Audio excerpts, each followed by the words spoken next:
আসসালামু আলাইকুম, কেমন আছেন সবাই? আশা করি সবাই ভালো আছেন। আলহামদুলিল্লাহ আমরাও সবাই ভালো আছি। ভিডিওটা সকাল থেকে স্টার্ট করছি। সকালবেলা ঘুম থেকে উঠে ভাবতেছিলাম যে কি রান্না করব। এটা হয়তো বা সব গৃহিণীরাই ভাবে। যাই হোক, ফ্রিজ থেকে 2 ধরনের মাছ বের করে নিছি। এই মাছগুলো বাড়ি থেকে কেটে ধুয়ে নিয়ে আসছিলাম, মাঝখানে বাড়িতে গেছিলাম, তো সেই ভিডিওটা আর করাও হয় না, আপনাদের সাথে শেয়ারও করা হয় নাই, মানে বাড়ি যাওয়ার ভিডিওটা। যাই হোক, 2 ধরনের মাছ বের করে নিছি, তো মাছগুলো ভিজাই নিছি। এখানে সব কিছু রেডি করে নিছি কি কি রান্না করব। তেলাপিয়া মাছ ভুনা করব পেঁয়াজ টমেটো দিয়ে। আর যেই ছোট মাছগুলো দেখতেছেন এগুলো হলো নদীর মাছ, এগুলোর নাম হচ্ছে ফসল্লা মাছ বা ফসলা মাছ, কি যেন একটা নাম বলে। যাই হোক, এই নদীর মাছ দিয়ে বেগুন দিয়ে রান্না করব, চচ্চড়ি টাইপ করব আর কি। এই মাছটা আপনাদের ভাইয়া খেতে ভীষণ ভালোবাসে।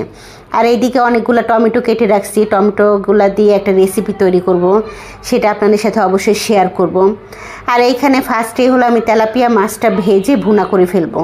মানে সবার আগে তেলাপিয়া মাছটাই রান্না করব, কারণ আমার মেয়ে চলে আসবে একটু পরে স্কুল থেকে।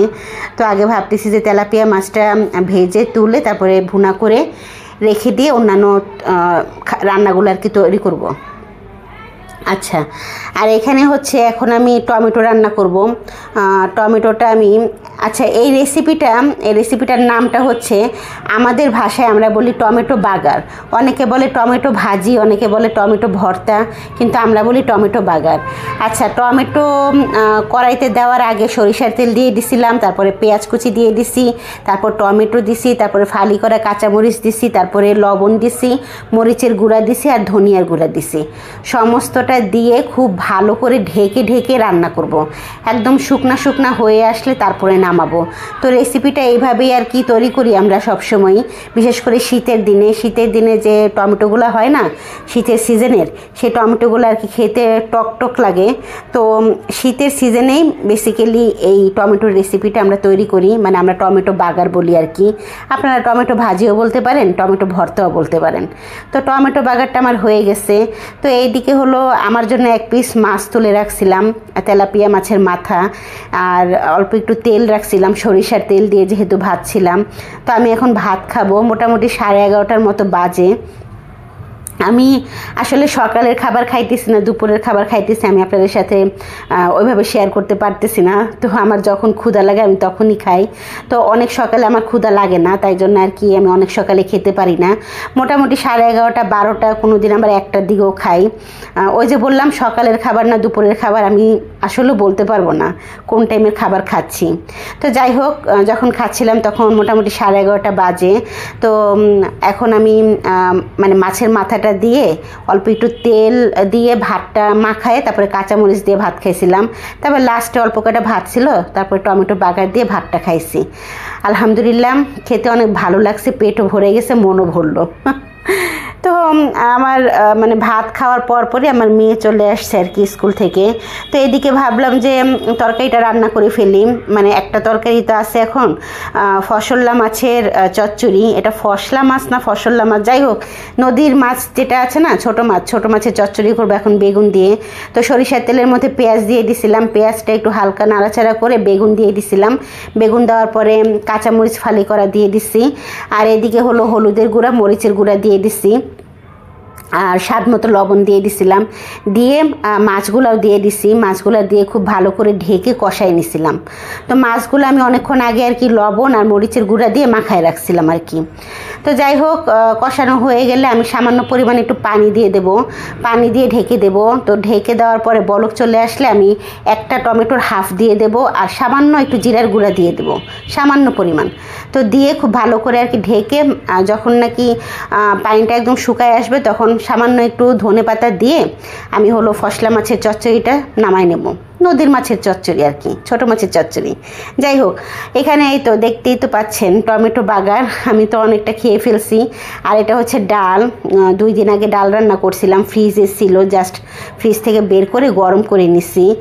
আর এইখানে হচ্ছে মানে ছোটো মাছের চচ্চড়ি বেগুন দিয়ে, এটা খেতে আপনাদের ভাইয়া ভীষণ ভালোবাসে। আর এটা হচ্ছে তেলাপিয়া মাছের ভুনা। তেলাপিয়া মাছটা শেয়ার করলাম না, তাই জন্য আর কি সরি বলবো না, মানে আমি ইচ্ছা করে আর কি ভিডিওটা করি নাই। তো যাই হোক, এই হলো আজকে আমার রেসিপি, টুকটাক রেসিপি আর কি। তো এই দিয়ে আজকে আমাদের খাওয়া হয়ে যাবে ইনশাল্লাহ। তো এইদিকে হলো এখন বিকেল টাইম।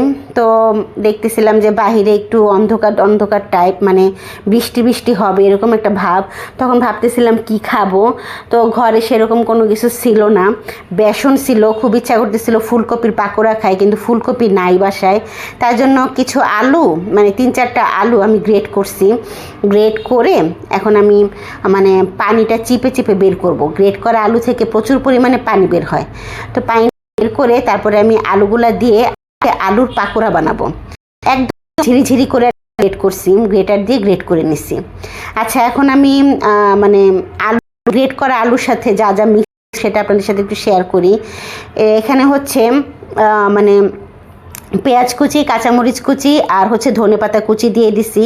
তারপরে হলুদের গুঁড়া দিয়ে দিব, স্বাদমতো মরিচের গুঁড়া দিয়ে দেব, ধনিয়ার গুঁড়া দিব, জিরার গুঁড়া দিব, তারপরে গরম মশলার গুঁড়া দেব এবং স্বাদমতো তো অবশ্যই লবণ দিতেই হবে। তো আর এইখানে হচ্ছে 2 চামচ বেসন দেব আর 1 চামচের মতো কর্নফ্লাওয়ার দেব। দিয়ে খুব ভালো করে হাত দিয়ে চটকাবো সমস্তটা। তো হাত দিয়ে চটকাতে চটকাতেই কিন্তু মানে মাখা হয়ে যাবে। এখানে কিন্তু পাইন টাইন ইউজ করা লাগবে না।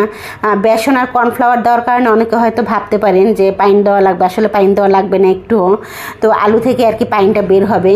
তো সামান্য পরিমাণে একটু আদা রসুন বাটাও দিয়ে দেবো এখানে। তো দিয়ে যখন মাখানোর পরে এরকম একটা শেপ চলে আসবে, তখন বুঝবেন যে আলুর পাকোড়া মানে তৈরি করার জন্য একদম রেডি। আচ্ছা, আর এখানে একটু ম্যাজিক মশলা দিয়ে দেবো। হঠাৎ করে মনে হলো একটু ম্যাজিক মশলা দিলে মানে ফ্লেভারটা খুব ভালো আসবে, একটা চটপটা ভাব চলে আসবে আর কি আলুর পাকোড়াতে। তো যাই হোক, ম্যাজিক মশলা দিয়ে হাত দিয়ে ভালো করে চটকে তারপরে আমি আবার মানে তেলের মধ্যে আর কি দিয়ে দেবো। এখন একদম ওই যে ডালের বড়া হয় না, ডালের বড়ার মতো শেপ করে দিয়ে দেবো।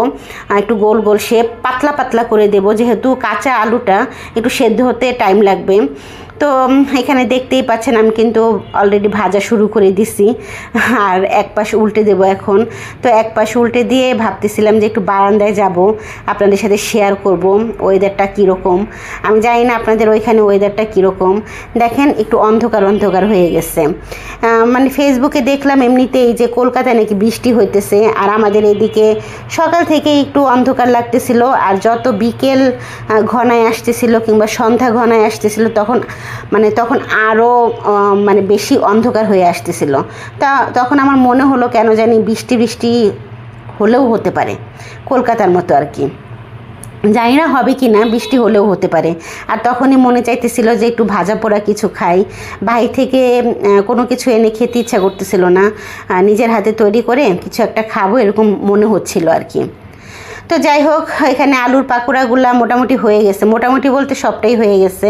এখন আমি উঠাই নিব। উঠানোর পরে আর অল্প একটু মানে মিশ্রণ ছিল, তো সেগুলো আমি একটু ভেজে নিলাম। ভেজে একদম রেডি করে ঘরে চলে আসছি। মানে ছেলে হলো বসে বসে খেলা দেখতেছিল, ওই রুমেই আর কি চলে আসছি। তো আমার জন্য অল্প একটু চা নিচ্ছি, ওরা চা খাবে না বলতেছিল। তো আমার জন্য অল্প একটু লাল চা করে নিচ্ছি। তো পাকোড়ার সাথে চা খেতে কিন্তু ভীষণ ভালো লাগে, তাই না? তো এখন ছেলে মেয়েকে নিয়ে সুন্দর করে আর কি পাকোড়াগুলো খাবো। আর পাকোড়া খাওয়া শেষ করে আমি আমার চাটা খেয়ে নেব। আর পাকোড়ার মধ্যে না মানে অল্প একটু নুন বেশি হয়েছে, আমি বুঝতে পারি নাই। যাই হোক, এমনিতে কিন্তু টেস্ট অসাধারণ ছিল আলহামদুলিল্লাহ। তবে লবণটা একটু বেশি হয়ে গেছিলো, সেটা সমস্যা নাই। মানে গরম গরম ছিল বলে অতটা মানে বোঝা যায় নাই, ঠান্ডা হলে কিন্তু বোঝা যেত অতিরিক্ত লবণ কাকে বলে। যাই হোক, আজকের ভিডিওটা এই পর্যন্ত। আমার ভিডিওটা ভালো লাগলে অবশ্যই আমার ভিডিওতে একটা লাইক দিয়ে দেবেন, আর আমার চ্যানেলটাকে কিন্তু অবশ্যই সাবস্ক্রাইব করে দেবেন। আর যারা ফেসবুক পেজ থেকে দেখতেছেন তারা কিন্তু অবশ্যই আমার পেজটাকে ফলো করে দেবেন। আল্লাহ হাফিজ।